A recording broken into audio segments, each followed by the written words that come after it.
प्यारे दोस्तों, सादर अभिवादन। मैं हूं महेश कुमार वैद्य और आप देख रहे हैं एनजेपी हरियाणा। देर से ही सही, कांग्रेस ने सही फैसला, पूरा सही नहीं, लगभग सही फैसला कर दिया है। क्रॉस वोटिंग करने वाले 5 विधायकों को निलंबित कर दिया गया है, लेकिन 4 विधायकों के मामले में अभी कोई कार्रवाई नहीं की गई है।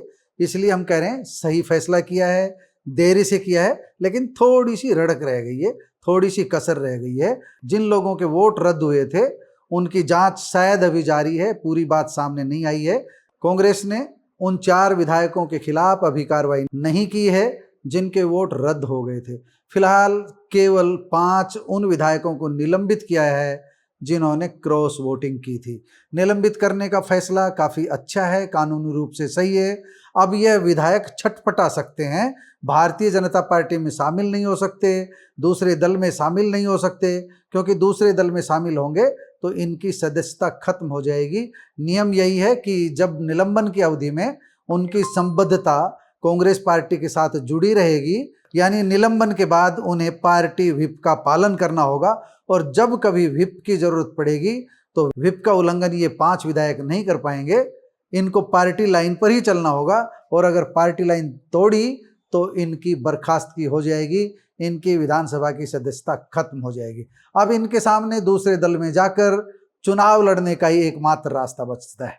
अगर ये दूसरे दल में शामिल होते हैं तो इन्हें सदस्यता गंवानी पड़ेगी और फिर से चुनाव लड़ना पड़ेगा। इतनी हिम्मत शायद ही कोई विधायक कर पाए। दोस्तों, हम आपको बता दें कि आज ही 16 अप्रैल 2026 को कांग्रेस के प्रदेश अध्यक्ष राव नरेंद्र सिंह ने प्रेस विज्ञप्ति जारी करके इनके खिलाफ कार्रवाई की जानकारी दी है। उन्होंने जो प्रेस विज्ञप्ति जारी की वह आपको एक बार हूबहू पढ़कर सुना देते हैं। आप अपनी स्क्रीन पर इसे पढ़ सकते हैं। भारतीय राष्ट्रीय कांग्रेस ने संगठनात्मक अनुशासन के उल्लंघन को गंभीरता से लेते हुए हरियाणा के 5 विधायकों को तत्काल प्रभाव से पार्टी की प्राथमिक सदस्यता से निलंबित कर दिया है। हरियाणा प्रदेश कांग्रेस कमेटी के अध्यक्ष राव नरेंद्र सिंह ने यह जानकारी देते हुए बताया कि नारायणगढ़, सढौरा, रतिया, पुन्हाना और हथीन विधानसभा क्षेत्रों से निर्वाचित विधायक क्रमशः शैली चौधरी, रेणु बाला, सरदार जरनैल सिंह, मोहम्मद इलियास और मोहम्मद इजराइल को पार्टी विरोधी गतिविधियों के चलते निलंबित किया गया है। उन्होंने यह भी स्पष्ट किया कि यह कार्रवाई प्रदेश अनुशासन समिति की सिफारिश तथा अखिल भारतीय कांग्रेस कमेटी के अध्यक्ष मल्लिकार्जुन खड़गे की स्वीकृति के उपरांत की गई है। प्रदेश अध्यक्ष ने यह भी बताया कि संबंधित विधायकों ने हाल ही में संपन्न राज्यसभा चुनाव के दौरान पार्टी के अधिकृत प्रत्याशी के विरुद्ध मतदान कर गंभीर अनुशासनहीनता का परिचय दिया, जो संगठनात्मक मर्यादाओं के प्रतिकूल है। राव नरेंद्र सिंह ने कहा कि पार्टी में अनुशासन सर्वोपरि है और किसी भी स्तर पर अनुशासनहीनता को स्वीकार नहीं किया जाएगा। उन्होंने यह भी कहा कि यह निर्णय सभी नेताओं एवं कार्यकर्ताओं के लिए एक स्पष्ट संदेश देता है कि पार्टी के सामूहिक निर्णयों और अधिकृत रुख के विरुद्ध किसी भी प्रकार की गतिविधि पर कठोर कार्रवाई सुनिश्चित की जाएगी। राव नरेंद्र सिंह के हस्ताक्षर से बयान जारी हुआ है। आप समझ सकते हैं पार्टी ने कार्रवाई की है। और हम आपको बता दें कि बर्खास्त करने में, पार्टी से बाहर का रास्ता दिखाने में और निलंबित करने में क्या फर्क है, ये हम आपको समझा ही चुके हैं। निलंबित रहेंगे तो कांग्रेस पार्टी के व्हिप मानने के लिए बाध्य रहेंगे, पार्टी छोड़ेंगे तो उनकी सदस्यता खत्म होगी, पार्टी व्हिप का उल्लंघन करेंगे तो भी उनकी सदस्यता खत्म होगी। यानी एक तरह से सदन में बेआबरू की तरह रहेंगे और कांग्रेस की व्हिप का पालन भी करना होगा।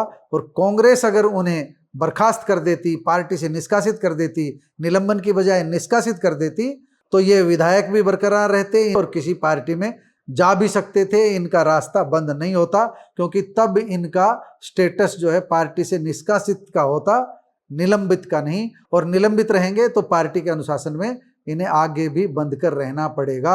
अलग थलग भी कर दिए और दंड के तलवार भी इनके ऊपर लटकी रहेगी।